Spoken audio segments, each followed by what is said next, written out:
All right, thanks, guys. We are currently hitting at 65% for the entire college football season on patreon.com/rock page. Link for that site is in the description section below.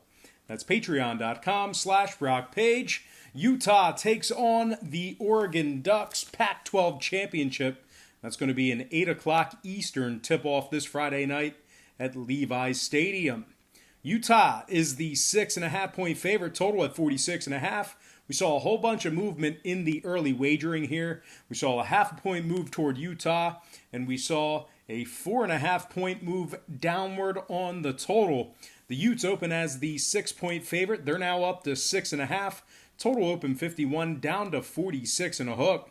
51% of the consensus are leaning toward Utah. 54% shaded toward the over. Right now, Oregon is plus $2 on the money line. The Ducks are 10-2 overall for the year, 4-3 against the spread in their last 7. The Ducks rank in the top 20 in scoring on average per game, top 20 in yards per play. Justin Herbert is throwing for over 3,100 yards on the year. He's also completing 68% of his passes. He's thrown 31 touchdown passes to just 5 interceptions.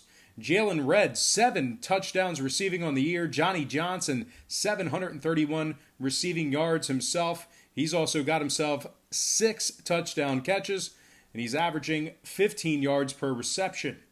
Now, the Ducks rank in the top 10 in points allowed as well. Very stout on the defensive side of things. They also rank in the top 10 in rush yards allowed, top 20 in yards allowed per play. Kayvon Thibodeau, 6.5 sacks thus far on the year. He is listed as questionable, so keep an eye on him. I think he will play this Friday, but just keep an eye on Kayvon Thibodeau. Holland and McKinley have 4 interceptions on the year as well. Now, the Ducks beat USC by 32 points earlier in the year. Utah lost to USC 30-23. Utah's also ranking just 69th in passing yards on the road, 74th in passing yards allowed on the road as well. They're just 3-7 straight up in their last 10 head-to-head meetings with Oregon if you're into historical trends. And when it comes to the total, Utah is 3-1 to the over in their last 4. The Ducks are 4-2 to the over in their last 6. I'm going to purchase the 0.5 point, buy it up, and take Oregon plus 7 and the over 46.5 in that game. And before we go ahead and move on, let's go ahead and cue up our next game. That's going to be Baylor taking on Oklahoma. 12 o'clock Eastern kickoff this Saturday at Jerry World, AT&T Stadium. The Sooners are minus 9.5, total at 63. We saw a 0.5 point fade of Oklahoma and movement upward on the total. The Sooners open as the 10-point favorite, down to minus 9.5. Total open 62.5 up to 63. 60% of the consensus are leaning toward Baylor, 76% shaded toward the over. Right now, Baylor is plus 270 on the money line. They're 11-1 straight up on the year, 8-4 against the spread in those 12 games. Of course, their only loss coming to Oklahoma just a couple weeks ago, and that was a game they should have easily won. They had the game just in hand at halftime and just put it in cruise control. Certainly a game they could have and should have won. Now, they rank in the top 15 in scoring, top 20 in yards per play. Charlie Brewer, he's thrown for nearly 3,000 yards on the year, 20 touchdowns to just 6 interceptions. He's also got 10 touchdowns on the ground, so 30 total touchdowns for Charlie Brewer. Denzel Mims, 945 receiving yards, 11 touchdown catches for him, 16 yards per reception for Denzel. Now, Baylor ranks in the top 15 in points allowed, top 20 in yards allowed per play as well. James Lynch, 15. Try that again. James Lynch. Let's try that again. James Lynch, 10.5 sacks, 2 forced fumbles, and 2 fumble recoveries. Graylin Arnold, 6 interceptions, 37 tackles. This Baylor team, they successfully covered the number against Texas, Oklahoma, and Oklahoma State. So, yes, they did successfully cover the number against the Sooners, although they lost the game outright. Now, speaking of the Sooners, they failed to cover the spread in 4 out of their last 5. They're also just 2-6 against the spread in their last 8. They failed to cover in 5 out of their last 7 away from home. This Oklahoma defense is allowing 25 points per game on average. They're also allowing 141 yards on the ground. They failed to cover against, like I said, this Baylor squad, but they also failed to cover against the likes of Iowa State, TCU, and Kansas. Now, total-wise, we're looking at an Oklahoma team who's 3-0 to the under in their last three. They're also 5-2 to the under when traveling.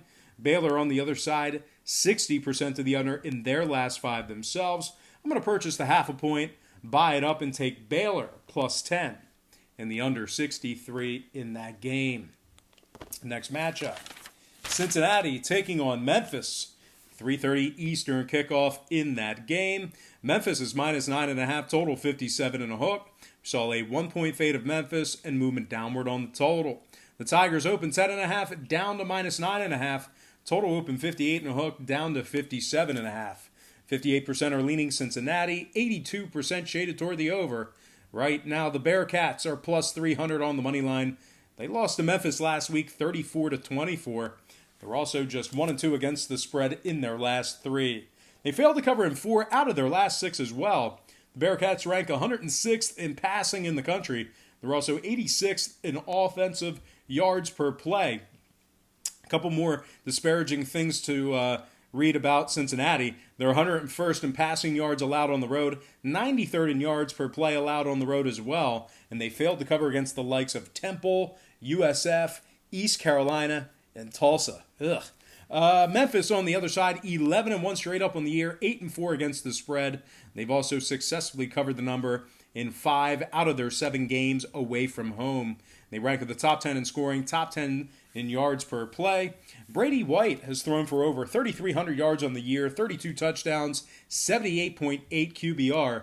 He also has 2 rushing touchdowns, so that's 34 total touchdowns for Brady White. And Kenneth Gainwell, what can we say about him? He's rushed for over 1,300 yards on the year, nearly 1,400 yards. He's got 12 touchdowns on the ground, and he's averaging 6.8 yards per carry. Now, Memphis ranks in the top 35 in rushing yards, like I just said with Kenneth Gainwell. They also rank in the top 25 in passing yards per game as well. DeMonte Coxey, 979 yards on the year, 9 touchdowns, 17 yards per reception. So he should eclipse the 1,000-yard mark in this game. And Antonio Gibson, 604 yards on the year, 7 touchdown receptions, and he's averaging 21 yards per reception. Now, this Memphis defense, they're holding their opponents to under 200 yards passing per game. They're also ranking in the top 35 in yards allowed per game as well. Bryce Huff has 6 sacks on the year, 2 forced fumbles, and 42 tackles.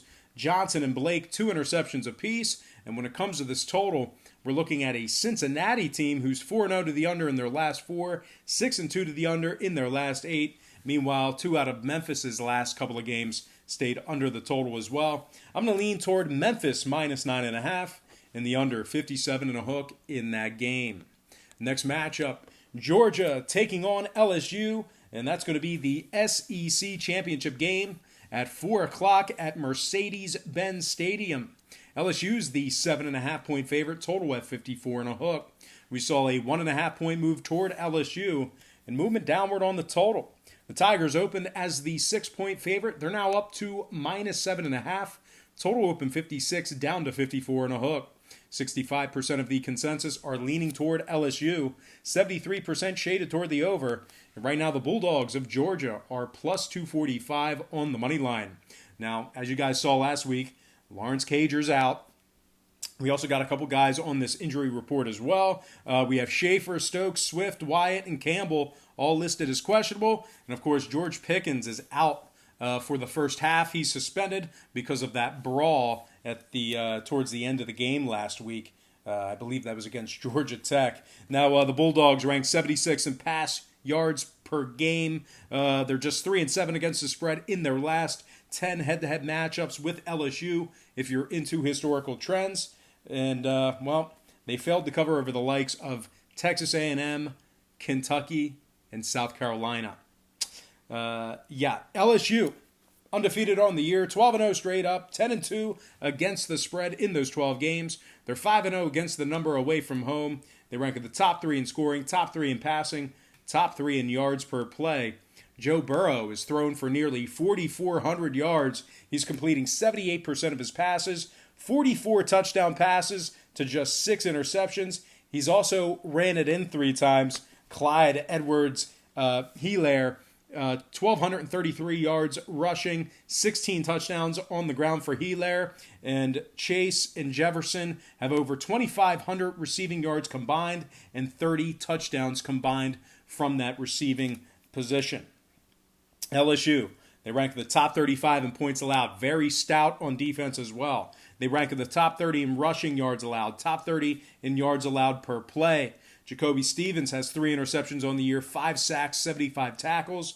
And, of course, Kerry Vincent has 3 interceptions as well. Total-wise, LSU, 3 out of their last 6 did stay under the number. Meanwhile, Georgia is 6-1 of the under in their last 7. And the Bulldogs are 80% of the under in their last 10. I'm going to purchase the half a point, buy it down, and take LSU -7 and the under 54.5 in that game. And before we go ahead and move on, just want to take another quick timeout and welcome you to the show. Got some limes and some limes. I got some lines and personal leans out for this weekend's championship weekend. But before we dive into some more of that, I just want to quickly remind you to check me out on my website at patreon.com/BrockPage, where once again we are hitting at 65% for the entire college football season on that website. We're also hitting at 60% in our last 20 board member package plays on that site as well. We do daily premium selections on that website beginning at just $1.99 per month. We have a bunch of different memberships, tiers, and packages that you can subscribe to on that website as well. And at the end of this program, I will explain to you the difference between what I do here on YouTube and that Patreon page. If you want to check out my current Patreon record, you can do that right now. All you have to do is click the link in the description section below. That is patreon.com/BrockPage. All right, let's go ahead and get into another couple of games. Up next, we have Virginia taking on Clemson, 7:30 Eastern kickoff this Saturday at Bank of America Stadium in Charlotte. That's where the Panthers play. Clemson's -28, total 54.5. We saw a half point move toward Clemson and movement upward on the total. The Tigers open 27.5 up to -28. Total open 54 up to 54.5. 58% are leaning Clemson, 82% shaded toward the over. Right now, the Cavaliers of Virginia are plus 3,000 on the money line. They've also dropped 3 out of their last 4 on the road, and they went just 1-3 against the spread in those 4 games. Virginia's covered just 40% of their games in their last 10. They're also 109th in offensive rushing. Now, the Cavaliers failed to cover against Georgia Tech, Louisville, Old Dominion, and Florida State. They ranked 72nd in scoring on the road, 93rd in yards per play on the road as well.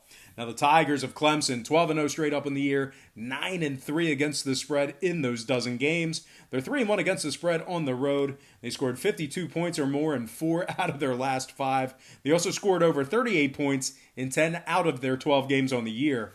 They rank in the top 5 in scoring, top 5 in offensive yards per play. Trevor Lawrence has thrown for over 2,800 yards on the year. He's got 30 touchdown passes. He's completing 69% of his passes, and he's also rushing for 5.4 yards per carry. He's got 7 touchdowns on the ground. That's good for 37 total touchdowns for Trevor Lawrence. Now, Travis Etienne, he's rushed for nearly 1,400 yards on the year, 8.3 yards per carry, 16 touchdowns on the ground, 2 touchdowns receiving.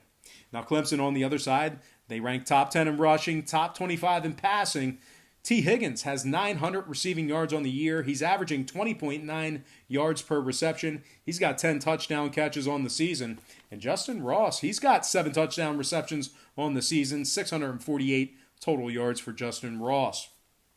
Now, Clemson on the defensive side, very, very good there as well. They rank in the top 3 in points allowed, top 3 in pass yards allowed, top 3 in yards allowed per play. Isaiah Simmons, 6 sacks, 84 tackles on the year. Tanner Muse, 4 interceptions, 45 tackles. And when it comes to this total, we're looking at a Clemson squad who went 60% to the over in their last 5. Virginia, 4-0 to the over in their last 4 themselves. 70% to the over in their last 10. I'm going to lean toward the Tigers of Clemson, -28. and the over 54.5 in that game. And of course, I'm going to slide in my next and final matchup for the show. It is going to be Ohio State taking on Wisconsin, Big Ten Championship, 8 o'clock Eastern kickoff at Lucas Oil Stadium this Saturday night. That's where the Colts play. Ohio State's minus 16, totals 56.5. We saw a half a point fade of the Buckeyes and movement upward on the total. Ohio State opened 16.5, now down to minus 16. Total open 54, up to 56.5. 67% are leaning Wisconsin, 75% shaded toward the over. Right now, the Badgers are plus 565 on the money line. They lost to Ohio State earlier in the season, 38-7. Actually, that was a game played on October 26th. But essentially, they were never in it, and their offense had no shot at scoring more than 7 points. They lost 38-7 to this very Buckeye squad. Wisconsin has failed to cover in 4 out of their last 6. They're 96th in passing. They failed to cover against the likes of Purdue, Illinois, and Northwestern. Taylor, Van Lanen, and Wild Goose are questionable. Meanwhile, Ohio State on the other side, top 3 in scoring, top 5 in rushing, top 10 in yards per play. Justin Fields has thrown for over 2,600 yards through the air, 37 touchdown passes to just 1 interception. He's also rushed it for 10 touchdowns as well. That's 47 total TDs for Fields. He should eclipse 50 touchdowns in this game. Now, J.K. Dobbins, oh my God. He's rushed for over 1,600 yards on the year. He's averaging 6.6 yards per carry, 19 touchdowns on the ground, 2 through the air, 21 total touchdowns for J.K. Dobbins. And Chris Olave, 11 touchdown receptions for Olave, and he's averaging 17.2 yards per reception. Now, on the defensive side of things for Ohio State, pretty similar story. They're dominant. They rank in the top 5 in points allowed in the country. Top 3 in passing yards allowed. Jeff Okudah, 3 interceptions, 6 pass breakups. Fuller, Reap, and Pope, 2 interceptions apiece. They also rank in the top 5 in rush yards allowed, top 3 in yards allowed per play. Chase Young, 16.5 sacks, 7 forced fumbles. Malik Harrison, 63 tackles, 4.5 sacks. And when it comes to this total, Ohio State's 5-1 to the over when traveling, 4-2 to the over in their last 6. Meanwhile, 4 out of Wisconsin's last 4 all got over the total. I'm going to lean toward the chalk in this one. Give me the Ohio State Buckeyes minus 16 and the over 56.5 in that game. All right, let's go ahead and slide into our quick pick recap. Once again, brought to you by patreon.com/BrockPage, where we are hitting at 65% for the entire college football season on that website. I like Ohio State minus 16 over 56.5. Clemson minus 28 over 54.5. LSU minus 7 under 54.5. Memphis minus 9.5 under 57.5. Baylor plus 10 under 63. And last but certainly not least, I like Oregon plus 7 and the over 46.5 in that game. All right, guys, that's going to do it for me. Once again, don't forget to check me out on patreon.com/BrockPage, where once again, we are hitting at 65% for the entire college football season on that website. We're also hitting at 60% in our last 20 board member package plays on that site as well. We do daily plays on that site beginning at just $1.99 per month. We have a bunch of different memberships, tiers, and packages that you can subscribe to. And a lot of folks will ask me, what's the difference between what I get here on YouTube and your Patreon page? And that's a great question. Basically, what we do here on YouTube is we handicap every single game on the board, both the side and the total. We don't take free passes. We don't say one side or pass. We make an opinion on every single game, side or total. And the difference between doing that and what we do on Patreon is if you were going to bet every single game side and total with your hard-earned money in real life, you're going to lose in the long run. You're guaranteed to lose because the books are too smart, they're too sharp, they have too much money, they can absorb the losses, and the math is always against you. So what we do on Patreon is we really narrow it down and focus in on 3 to 4 premium selections per day. They're high percentage selections. They're games that I personally have action on. And I'll tell you this much, my current record on Patreon is a whole lot better than it is handicapping every single game, side and total, throwing darts on YouTube. So you can actually check out my current record for free right now. All you have to do is click the link in the description section below. That's patreon.com/BrockPage. But most importantly, guys, I got to thank you for watching me right here on YouTube. I really hope you enjoyed all this great free content, all this great free information. Happy Tuesday to you. Best of luck to you. And I look forward to seeing you on patreon.com/BrockPage.